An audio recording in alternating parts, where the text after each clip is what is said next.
बिस्मिल्लाहिर्रहमानिर्रहीम। अस्सलाम वालेकुम। आप फेसबुक और यूट्यूब चैनल देख रहे हो। मेरा नाम है अब्दुल रहमान। नाज़रीन, आज 16 दिसंबर है। आज इस वीडियो में सबसे पहले आपके सामने हम दो वाक़यात का ज़िक्र करेंगे। एपीएस अटैक 16 दिसंबर 2014 को हुआ और उसका ज़ख़म आज तक जो है रस रहा है। जब भी वो वाक़या याद आता है, 16 दिसंबर आता है, तो दिल और रूह जो है वो कांप जाते हैं और ये वाक़या कभी नहीं भूला जा सकेगा। इसके बाद पाकिस्तानी कौम जिस तरह खड़ी हुई और जिस तरह हमारे पाक अफ़वाज ने दुश्मनों को ज़रब लगाई, ज़रब-ए-अज़्म ऑपरेशन शुरू हुआ और हमने एक बहुत तवील जंग लड़ी है पिछले 20 सालों में। और पिछले 75 सालों में जिस तरह की साजिशें पाकिस्तान के ख़िलाफ़ बुनी गईं और अभी तक वो सिलसिला जारी है। फिर 16 दिसंबर को एक और वाक़या भी हुआ था। हमारी तो वो एज से पहले का है, जब मशरिक़ पाकिस्तान अलग हुआ। आज सोशल मीडिया के ऊपर एक सवाल बहुत गर्दिश कर रहा है, जिसको साबिर शाकिर साहब ने भी बाकायदा अपने ट्वीट के ऊपर जो है वो पोल किया कि 16 दिसंबर को जब मशरिक़ पाकिस्तान अलग हुआ तो उसमें सबसे ज़्यादा कसूर किसका था, मुजीबुर रहमान का था या जनरल याहिया ख़ान का था। तो उसके ऊपर जो जवाब मौसूल हुए साबिर शाकिर साहब को और इमरान रियाज ख़ान साहब ने भी बाकायदा पोल किया, तो ज़्यादा जो है कसूर जनरल याहिया ख़ान का जो है वो निकाला जा रहा है। इसकी एक लंबी तारीख़ है, अब इसकी हम बहस में नहीं जाएंगे, लेकिन ये तो ऐसे वाक़यात हैं जो हमारे आबाओ अजदाद और एपीएस का जो अटैक है, हमारी जो नस्ल है वो कभी नहीं भूल पाएगी। और ये एक ऐसा ज़ख़म दुश्मन की तरफ से हमें लगाया गया जो आने वाली कई दहाइयों तक रास्ता रहेगा। इसके बाद हमारे सिक्योरिटी अदारों ने, हमारी रियासत ने बहुत अहम फ़ैसले लिए और बहुत बड़े-बड़े इक़दाम उठाए और दुश्मनों को कारी ज़रब लगाई। और अब पाकिस्तान में जैसे आज से 5, 7, 8 साल पहले हालात थे, उससे बहुत चेंज आ गया है और बहुत सारी सूरत हाल में तब्दीली आई है। पाकिस्तान में बहुत ज़्यादा अमन हुआ है। 80 to 90% पाकिस्तान में इस टाइम अमन हो चुका है। कुछ वाक़यात कहीं कहीं हो रहे हैं, लेकिन ये एक लंबा प्रोसेस है और ये सारा मामला जो है हल होंगे और इंशाल्लाह पाकिस्तान इस सारे गर्दाब से निकलेगा।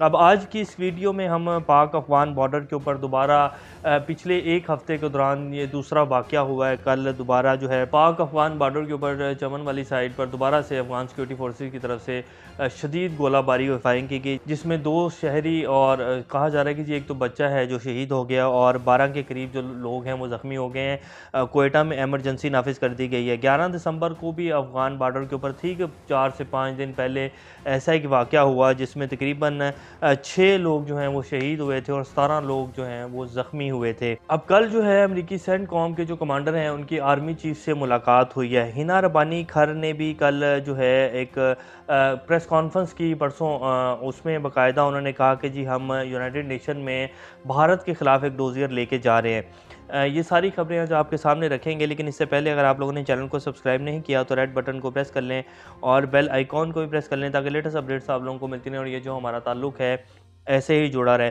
तो पिछले एक हफ़्ते के अंदर ये 2 वाक़यात जो हैं पाक अफ़गान बॉर्डर के ऊपर हो चुके हैं, जिसमें पहले वाक़ये में 6 लोग शहीद हुए, 17 के करीब लोग ज़ख्मी हुए।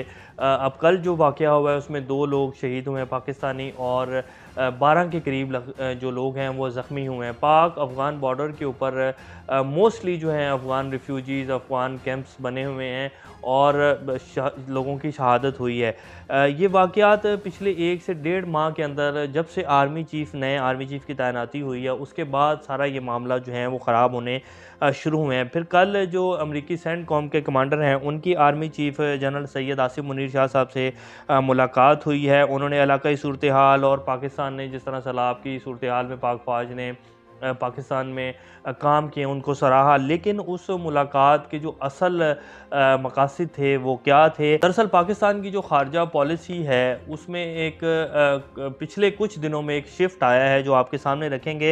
हिना रबानी खर साहिबा ने जो कहा है पहले वो आपके सामने रखते हैं और ये जो अब हालात को ख़राब किया जा रहा है पाकिस्तान की सिक्योरिटी की सूरत हाल को, इसके पीछे कौन है और मकासद क्या हैं वो आपके सामने रखेंगे। लेकिन हिना रबानी खर साहिबा जो कहती हैं वो आपको बताते हैं। पाकिस्तान की वज़ारत ख़ारजा की तरफ से भारत को इंतबाह किया गया है कि नई दिल्ली की तरफ से पाकिस्तान में दहशतगर्दाना हमलों की हमायत के मामले को इस्लामाबाद एक डोज़ियर की शक्ल में अक़वाम मुत्तहिदा के सामने रखेगा। वज़ारत ख़ारजा की इस बयान से एक रोज़ कबल इस्लामाबाद ने कहा था कि पाकिस्तान में हुई एक हाई प्रोफाइल बमबारी के पीछे भारत का हाथ है।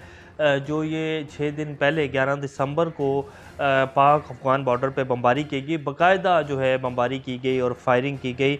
हिना रबानी खर ने अपने बयान में जौहर टाउन धमाके के वाक़े का हवाला देते हुए कहा कि पाकिस्तान अक़वाम मुत्तहिदा को जो डोज़ियर पेश करने जा रहा है, इसमें 2021 में एक मजहबी लीडर के घर के बाहर होने वाले बम धमाके और तखरीब कारी के दीगर वाक़यात में भारत के मुलव्विस होने के सबूत और मालूमात की तफसीलात जो हैं वो शामिल की जाएंगी। 2021 में ये कौन से मजहबी लीडर थे जौहर टाउन में जो रह रहे थे?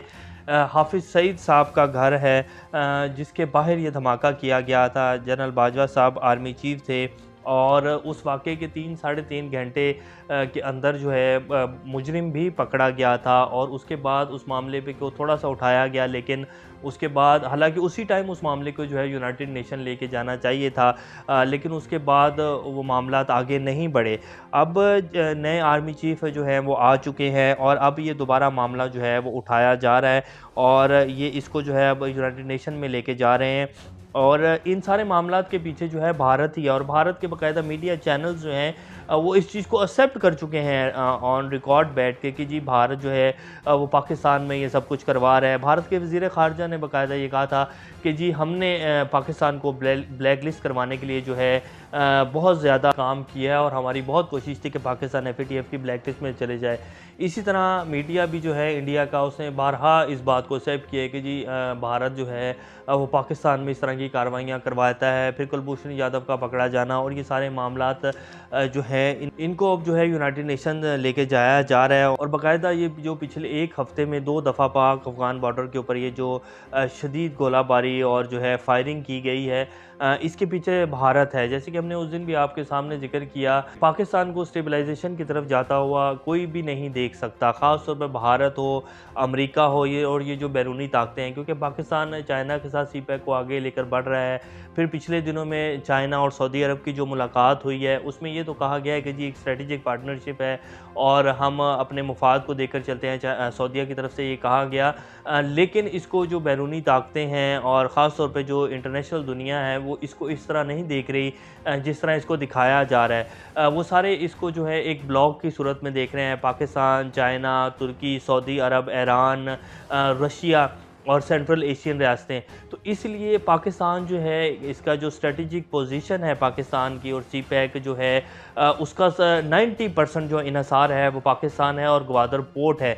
और पाकिस्तान अगर स्टेबलाइजेशन की तरफ जाता है तो ये सारे मामला जो हैं ऑटोमेटिकली ठीक होते जाएंगे और अमेरिका की और ख़ास तौर पे ये जो G7 है इन सब की जो एक कोशिशें हैं कि ये जो मामला है जिसको चाइना लेकर CPEC को लेकर पूरी दुनिया ख़ास तौर पे ये पूरे इस खित्ते को CPEC से जो है वो लिंक करता जा रहा है। इसमें पाकिस्तान जो है वो उसका बड़ा अहम किरदार है और पाकिस्तान अगर स्टेबलाइजेशन की तरफ जाता है तो ये जो सारी इंटरनेशनल पावर्स हैं इनको एक आंख भी नहीं पाकिस्तान का स्टेबलाइज होना जो है वो भाता है। तो ये इस टाइम की सूरत हाल है और अब इस मामले को जो है बाकायदा उठाया जा रहा है कि जी भारत ये सब कुछ कर रहा है। और अब आप देखेंगे आने वाले जो दिन हैं उसमें पाकिस्तान की जो खारजा पॉलिसी है उसमें बहुत बड़ा शिफ्ट जो है वो आने जा रहा है और अब ये सारे मामला जो हैं वो उठाए जाएंगे। जैसे कि आर्मी चीफ ने आते ही जो पहला उनका विज़िट था वो कंट्रोल लाइन के ऊपर था, कश्मीर के ऊपर। उन्होंने कहा कि जी हमारी पॉलिसी वाज़ेह होगी और दुश्मन को जो है हम भरपूर जवाब देंगे। तो अब ये आहिस्ता आहिस्ता बहुत सारे मामला जो हैं वो हल होने की तरफ जाएंगे। आने वाले जो दिन हैं इसमें आप देखेंगे कि पाकिस्तान के ऊपर जो पिछले 7 से 8 माह में जो एक काले बादल आए हुए थे ये अब आहिस्ता आहिस्ता हटेंगे और पाकिस्तान इंशाल्लाह जो है वो आगे की तरफ बढ़ेगा और ये जो इकोनॉमी के कुछ सूरत हाल है ये भी ठीक हो जाएगी। अभी बेशक मुश्किल वक्त है लेकिन जो आने वाले दिन हैं वो इंशाल्लाह अच्छे होंगे और ये सारे मामलात हल होने की तरफ बढ़ेंगे। बिलावल भुट्टो साहब ने कहा है कि जी हम रूस से तेल नहीं ले सकते हैं। उनकी वीडियोज़ भी आपकी स्क्रीन के ऊपर चल रही हैं। बाकायदा उन्होंने न्यूयॉर्क गए हुए हैं, यूनाइटेड नेशन में जो है वो मुख्तलिफ वहाँ मुल्कों के सफ़ीर जो हैं उनसे मुलाकात कर रहे हैं और वहाँ उन्होंने बैठे हुए एक प्रेस टॉक में ये कहा कि जी पाकिस्तान रूस से तेल नहीं ले रहा है, इंडिया भारत जो है वो रूस से तेल ले रहा है, उनके मामला कुछ और हैं लेकिन हम जो है वो रूस से तेल नहीं ले रहे हैं। अभी थोड़े दिन पहले जो है मुसद्दिक मलिक साहब की ये प्रेस कॉन्फ्रेंस और उनकी वीडियो भी आपकी स्क्रीन पर चला देते हैं। उन्होंने कहा कि जी हम रूस से तेल खरीदने जा रहे हैं, हमारे मामला जो हैं वो काफ़ी हद तक आगे बढ़ चुके हैं और इंशाल्लाह पाकिस्तान के जो हैं अवाम को बड़ी अच्छी अच्छी खुशखबरियाँ मिलेंगी। तो ये अपने ही जो हुकूमती इत्तेहादी हैं उन्हीं के 2 मौक़िफ़ जो हैं वो हमने आपके सामने रख दिए हैं। मुफ्ता इस्माइल साहब ने कल रात को कामरान खान साहब के प्रोग्राम में बैठ के कहा कि डार साहब जो हैं उन्होंने 100 अरब रुपए की सस्ती बिजली के और गैस के जो पैकेज हैं वो एक्सपोर्टर्स को देने जा रहे हैं। हालांकि पाकिस्तान का ख़जाना इस चीज़ का बिल्कुल मुतमिल नहीं हो सकता और पाकिस्तान की जो इकॉनमी है वो इस टाइम इतनी बड़ी सब्सिडी का जो पैकेज है वो उठा नहीं सकती है। पाकिस्तान के ख़जाने की सूरत हाल जो है वो ऐसी नहीं है, लेकिन नवाज शरीफ साहब की आमद है और इसलिए जो है रियायती बिजली और गैस का पैकेज जो है वो फराम किया जा रहा है। पेट्रोल जो है वो कल रात 10 रुपये लीटर सस्ता कर दिया गया है, डीजल 7 रुपये लीटर सस्ता कर दिया गया है, क्योंकि इनकलाबी लीडर की आमद है तो अब आवाम को दिखाया जाएगा कि जी हम रिलीफ दे रहे हैं, क्योंकि पता है कि हमारा टाइम ख़त्म हो रहा है, हम इलेक्शन होंगे और इलेक्शन मुल्क में होने हैं और इलेक्शन जैसे ही होंगे तो हमारी हुकूमत तो बननी नहीं है, तो आने वाली जो हुकूमत होगी वो सारा इसका बोझ उठाएगी। तो इसलिए अब इस तरह की जो है वो सब्सिडीज़ दी जा रही हैं। तेल की कीमतों में IMF से वादों की खिलाफ वर्जी है। पाकिस्तान बिजनेस कौंसल ने भी ये कह दिया कि ये जो तेल की कीमतों में कमी की गई है और इसहाक डार साहब बड़ी मेहरबानियाँ कर रहे हैं अवाम के ऊपर, ये IMF से बातों की खिलाफ वर्जी है और इसका बोझ जो है वो हमें उठाना पड़ेगा। तो ये इस टाइम की जी ताज़ा तरीन अपडेट्स हैं। इंशाल्लाह नेक्स्ट अपडेट से दोबारा आप लोगों के सामने हाजिर होंगे। तब तक अपना और इस चैनल का ख्याल रखिएगा। अल्लाह हाफिज़।